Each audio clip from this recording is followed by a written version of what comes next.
All right, people of the internet, in case you hadn't heard, there is a Ferrari SUV coming, an FUV, and it's called the Purosang. And today I want to ask why it's building one now, and whether, quite frankly, it's left it a bit too late.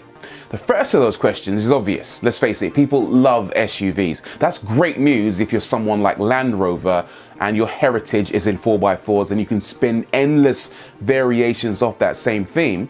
And it's not too hard for mainstream brands either, given it's no great emotional leap to sell crossovers alongside the bread and butter hatchbacks, estates and saloons. But what if you're Ferrari and your whole brand image, your entire history is centered around building sleek two-seater sports cars one heartbeat away from a racetrack, but your customers want you to build a big, heavy, high-riding SUV and are basically screaming, take my money. Your head says, do it. Your heart says, are we selling out here?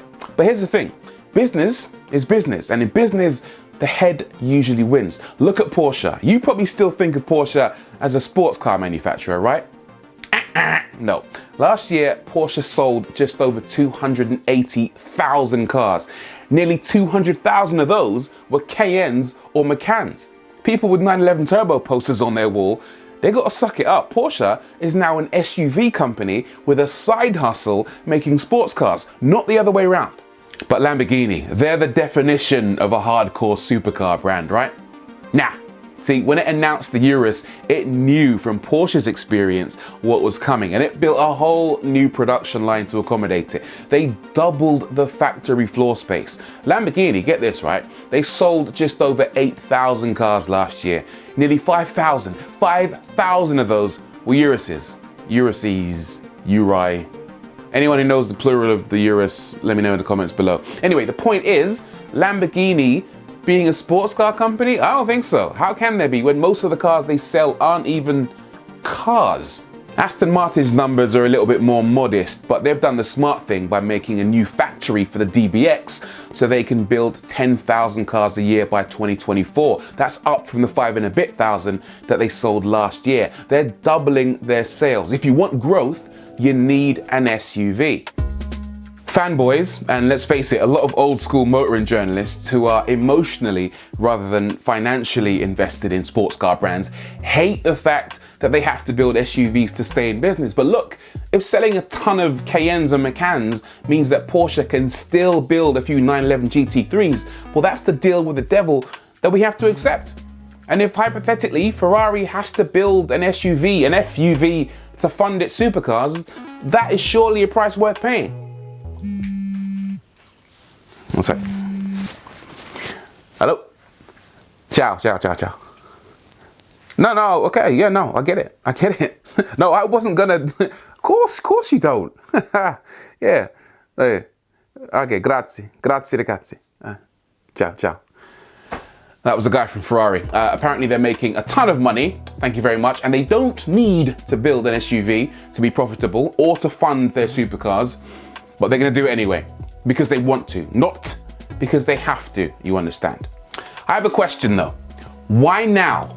And haven't they, kind of left it a bit late, given that we won't actually be able to buy internal combustion engine cars after 2030? And what's a Ferrari SUV gonna look like anyway? Here's what we know. Like I said, it'll be called the Purosang, which is Italian for thoroughbred.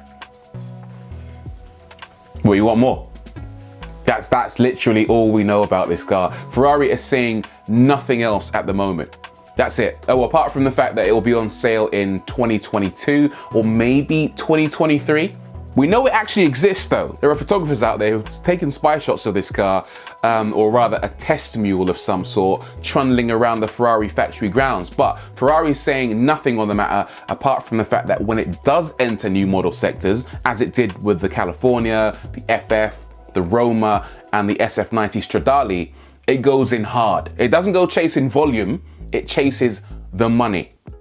I don't think it'll be a rival for the Urus. I think what Ferrari are doing here is going after the Rolls-Royce Cullinan. We talked to Rolls-Royce, and although they're a very different brand to Ferrari, the guy there said a similar thing to my Italian friend earlier, just with less arm waving. The gist being that brands like Rolls-Royce and Ferrari don't need to build SUVs to stay afloat, and they don't want to flood the market because that would ruin their business model, which depends on exclusivity. Now, Porsche might freely admit that the Cayenne is its cash cow, whereas Rolls-Royce and Ferrari are simply responding to demand and building the cars that their customers say they want, but in much smaller numbers. Quality, not quantity then. Rolls-Royce wouldn't tell us how many Cullinans they're flogging beyond saying that it's a very important part of their business and that it's happy with the way that it's attracted new customers to the brand, especially younger ones who want to make a big statement but don't necessarily want to do it with a supercar. You could easily be knocking on the door of £300,000 for a Cullinan with a few bespoke options, and while it'll be a very different car, this is where I reckon Ferrari will be pitching the Purosang. So there's the business case. Now let's ask ourselves the question, will it be a massive disappointment? I don't really see how it can be. I mean, Ferrari have experience when it comes to doing the unconventional. Look at the FF, or the GTC4 Lusso as it eventually became. That was a two-door estate with four-wheel drive and a V12 engine.